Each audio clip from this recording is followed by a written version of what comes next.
Don't worry, your screen is not frozen. I was just doing that to soak it all in. I mean, as of recording this is before the Man City game has kicked off. Leicester City are top of the Premier League table. Now, hold on, this might be my hat.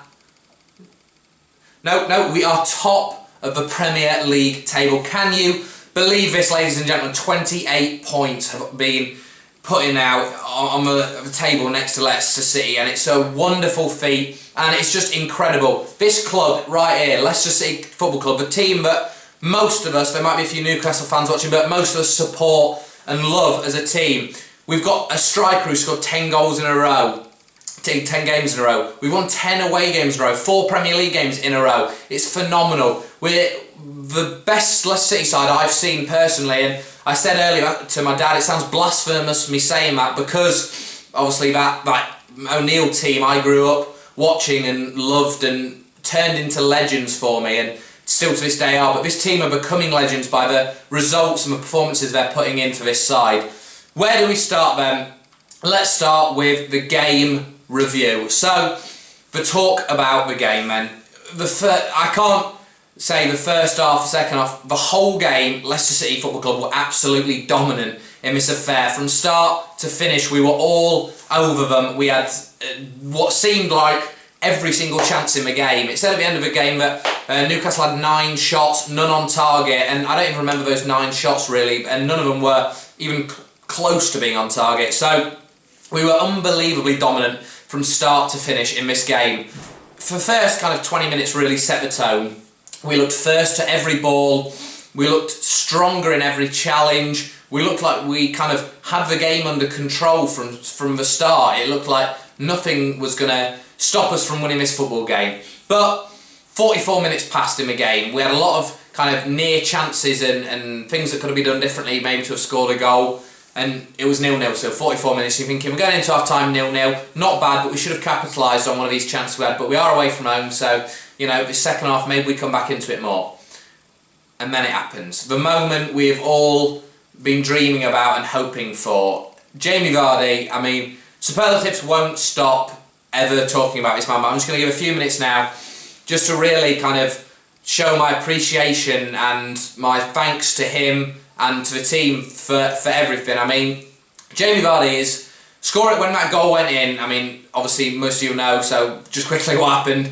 Ball went down the left-hand side. Vardy, in 45th minute, takes a brilliant first touch, cuts inside, jinks inside, remember, smashes it near post. Rob Elliott gets nowhere near it. My key matchup. Vardy won it on the day. Great finish near post. Runs away to celebrate with the fans, and I've never seen him more emotional after a goal. And like I said, getting back to my original point, it is one of my proudest moments as a Leicester fan. I tweeted that after it happened. I know I've seen us win League Cups and I've seen us get promoted and I've seen us win amazing games, but as a Leicester City fan, that's one of my proudest moments, to have people recognising us as a force, recognising Jamie Vardy, and Jamie Vardy getting the club to a position now where whenever we look at kind of the top goal scorers in consecutive games, there's going to be a Leicester City player there, and we're all going to remember how it happened. That run will be talked about for years. I wouldn't be surprised if there's probably a DVD made about it when this run eventually ends, however many games it is, just those 10 goals in a row. But he's absolutely phenomenal, everything that he does for this football club. His work rate is the thing that thrives for him and makes it so he deserves these goals. Last season, he was an absolute workhorse and he didn't get as many goals as he should have. This season, under Ranieri, goals have come into his game. He makes intelligent runs. He's always on the shoulder of the defender. His goal showed that. He had a chance later on where Mahrez played a brilliant ball in and he hit the crossbar. And I mean, his runs, his intelligence of the runs has come on leaps and bounds. His intelligence of his finishing. I mean, we can talk about the goals on the run. You had obviously the goal at home against Palace where he jinks it over the keeper, that brilliant one. The penalties against Watford and Bournemouth, which he stuck away with composure. The brilliant goal against West Brom, the brilliant goal against Stoke, the brilliant goal against Southampton. And you just want to keep reliving these moments, and he keeps offering more and more moments to you. He truly is a phenomenon of this game at this point in time. He is everything you want to see from a Leicester player. I know I say this every video, and it probably gets repetitive, but he is everything as a fan you want to see from a player of your football team.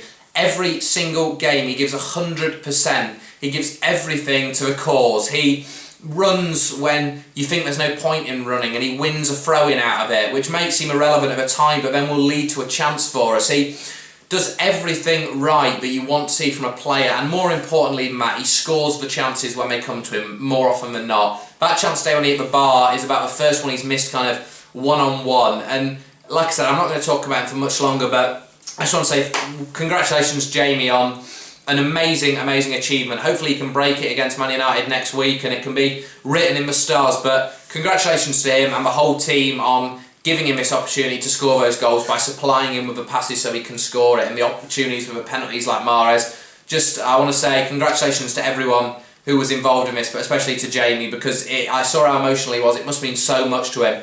And speaking of emotional, the second half kicked off. We carried on with the game, really. The same vein of form. Newcastle were pushing on to us first few minutes. It looked a bit dangerous, but nothing ever came of it. And then we kind of broke. Mahrez is down the right-hand side. The ball is smashed kind of clear from the defence, but flies back towards their own goal for Newcastle. Mahrez is there down the right-hand side, picks it up, does a little jinky run into the box, stands the ball up. Ulloa drifts off the back man at the back post, and Ulloa didn't have a brilliant game. I don't think he offers too much, but he needed a goal to get kind of his confidence back, and this is what happened.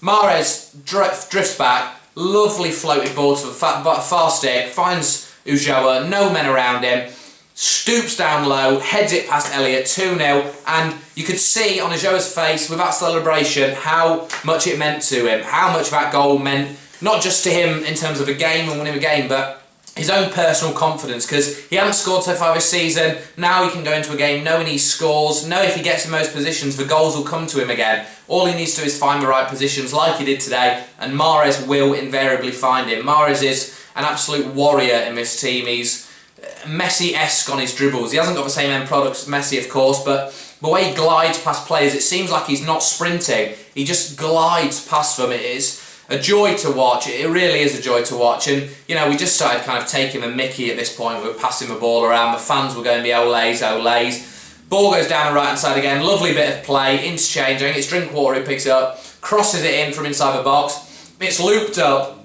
Shinji Okazaki does what can only be described as the worst attempt at a header ever. Jumps about 10 seconds earlier for the ball. The ball then lands. He does really well to like react to it, just kind of chicken nod it towards the line, and then manages, because it's so slow off his head, the chicken nod, he reaches it with his foot before it crosses the line, taps it over, clearly over the line, 3-0, and the score was a fair result in the end, 3-0. I mean, we were absolutely dominant. This is our most complete and kind of finished performance all season. We were brilliant from start to finish. Everyone was brilliant. I mean, I'll do my player ratings in a minute, but everyone was brilliant. It was a joyous, joyous performance to watch as a fan, and for a neutral, it's a performance that will really think, oh, Jesus, Leicester really are the real deal now. I mean, we're top of the table, for God's sake. Start taking us seriously.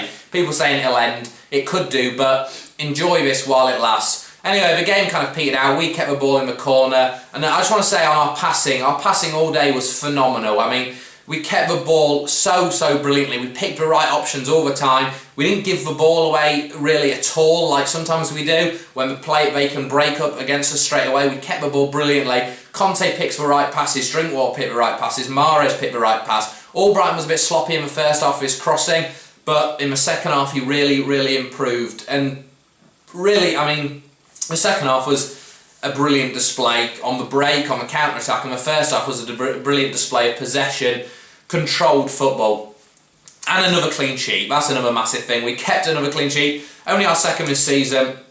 What a clean sheet it was. And we're going to move on to the next segment of the show now. We're just going to talk about the opposition side. So obviously, that was Newcastle. Newcastle, for me, were unbelievably poor today. I don't know if it's just against us or against anyone, but on that form, they really are massive relegation candidates. I don't remember them creating anything of any kind of quality in the whole game, and that sounds harsh for me to say, but as a neutral, if I was on looking on that game, which I kind of can from Newcastle's point of view, I'd be devastated if I was a Newcastle fan by the kind of football the team's playing. It's devoid of any quality or ambition from anyone. I mean, Sissoko will drive forward and then just get tackled. I mean, there's no interchanging of play, there's no men being brought off and linked into the play, there's no runs from forward players, they're so stagnant. if you're in that middle, I mean, Tiote got injured early on, but if you're in that midfield for Newcastle, there's no options for you to pass to. Wijnaldum looks like he's playing completely out of position, not where he wants to be playing. They haven't got a focal point up front. Mitrovic was awful today. Perez did nothing, just fell about on the floor quite a lot. And, you know, they really looked a poor side. I mean, Villa, when we played them, looked better than them. Sunderland even looked better than them. So Newcastle are going to be in for a real slog this season. I'm not sure, any Newcastle fans, comment below what you think the problem is. I'm not sure if it's McLaren, if it's what he's doing wrong, if it's the pool of players you've got. But the most disappointing thing for me, if I was a Newcastle fan, would have to be Florian Thauvin today. When he came on for Tiote, he was diabolically poor. I mean, everything he did in the game was poor. His delivery from crossing was poor, his shooting was poor, his touch was poor. There was one instance he literally ran it out of play. And I give some Newcastle fans a bit of stick for kind of boycotts and stuff like that, when I feel like you hounded Pardew out and look what he's doing now. But they had all the right in the world to leave today because their team was so devoid of any kind of drive or willingness to want to seem to get back in the game. I mean, even at 2-0 with 10 to go, there was no high pressing by them. They seemed rather content to just let us have the ball around the back. And McLaren is one of those people, I imagine, I compared this earlier with someone, I said, he's like the bloke at Sunday League football who manages your team that you don't listen to and you just listen to your dad. Do you know what I mean? He's like, I imagine him in that dressing room saying stuff and they're just thinking, yeah, whatever, you don't know what you're on about, or I'm not really bothered what you've got to say. I think he is losing that dressing room because they didn't look like they were even bothered about the result today. I mean, Newcastle fans, they always say, I mean, True Geordie, if he ever watches this, or he always says that all the fans want is kind of someone who instills a bit of drive in their team and shows willingness to want to win, and that was completely not there today. But that's all on this section. We're going to go to player ratings now. So player ratings, I'm going to give Schmeichel a 7. Didn't do anything wrong, I mean, and he did a few things right, like collecting the ball and being good in his areas. Distribution was far better today as well. Simpson a 7 again. Simpson was very good. I mean, he did everything right, everything that could be asked of him. Hoof, he gets a 7, was brilliant again today, made a really good last-ditch block at 1-0 when a ball came in from a cross and nearly found Mitrovic in the middle. Morgan, I'm going to give a 7.5 to, just a bit better than Hoof. I thought he was commanding today and brilliant. Fuchs at left back, his set-piece delivery was poor, but we'll glaze over that. 7 for Fuchs again, really great performance by him, nothing that he did wrong. Albrighton gets a 6 for me, lowest rating. And the old man's up. That's no slant on Albrighton. It's just because I thought he was worse than the players I've given a 7 to.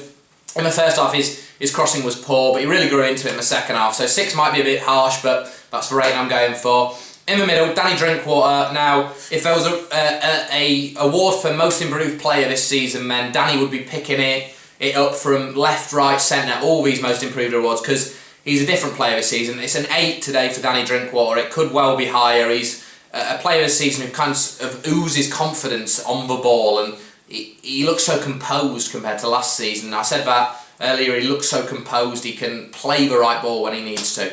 The man next to him, and my man of the match, and my lover boy, if you so now, not in that terms, don't worry, but the man I idolise on the Leicester City pitch is N'Golo Conte. Conte is world class for me. He's always there, and the amount of times he wins the ball and it leads to a counter-attack for us when we're defending is phenomenal. It's a 9 for Conte today. I mean, it could be a 10. I gave someone a 10 earlier this season. It might have been Conte actually, so I can't do it again.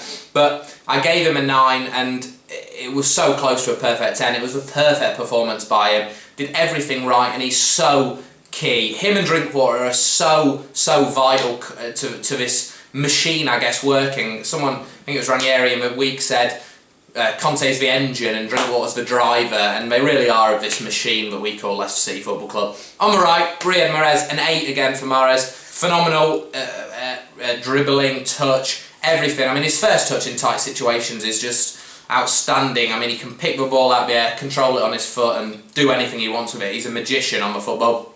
Ulloa, he gets a 6.5 for me. Didn't really do too much. I mean, he got his goal, thankfully, which I think will give him confidence for the next games. But apart from that, didn't really do too much kind of to impose on the game. And it's an 8 for Jamie Vardy because he runs his socks off. There was one instance, we had 3-on-1, Mahrez was open, he should have passed to him, he didn't, I don't know why, saw the glory, should have passed out to him, but you know, I will let him off for that every day of the week because he scores these goals, and he got his 10th today, so you can't give him any low rating for that. Jamie Vardy, 10 in a row, is a phenomenal feat, and the amount of goals he's got in the Premier League this season is just silly. So, off the bench, I can't give Nathan Dyer a rating. Okazaki I'm going to give a 7 to because he kind of got his goal but didn't really do too much else, but a 7 because he didn't lose the ball or anything, he kept it quite nicely. And who was our other substitution? Andy King. King, can't kind of feel like I can give him a rating because he didn't do too much. I give him a 7 purely because he did nothing wrong, nothing really right when he came on. Not that he didn't do anything right, but he didn't do anything to impose or make a stamp on the game. So that's it for my player ratings. I'm just going to do a little conclusion now. So, the conclusion then of today's game, I mean, my verdict, my overall viewpoint of the game is what a performance, what a team performance. Ranieri got everything right, Ranieri did everything he asked to do. I forgot to mention quickly in my last segment, I gave him a 10 out of 10 today. Picked the right team, Ulloa got his goal, made the right substitutions, and the team performance today was just brilliant. From 1 to 11, everyone on that field today performed brilliantly. It was our most complete performance of the season, and it bodes so well. I mean, today really shows how far we are away from being relegation candidates. We're so leaps and bounds away from that. We're really a top draw side. I mean, I know I'm comparing us to that O'Neill side, but I think this side's got more quality in it in terms of Mahrez and obviously this streak Vardy's on.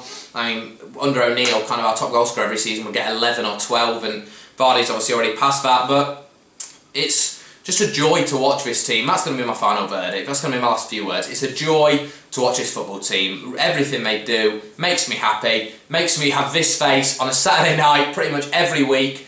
You can go out tonight, wherever you are in the world, and have a beer on Leicester City. Have a beer on Jamie Vardy. Have 10, maybe. Don't have 10 if you're under 18. Don't have 1 if you're under 18. But have 10 if you can handle 10 if you're over the age of 18. But anyway, thanks for watching this video. Please leave your comments down below. Let me know what you thought of the game. Please like the video because Leicester won the game. And please subscribe. Come on, you foxes.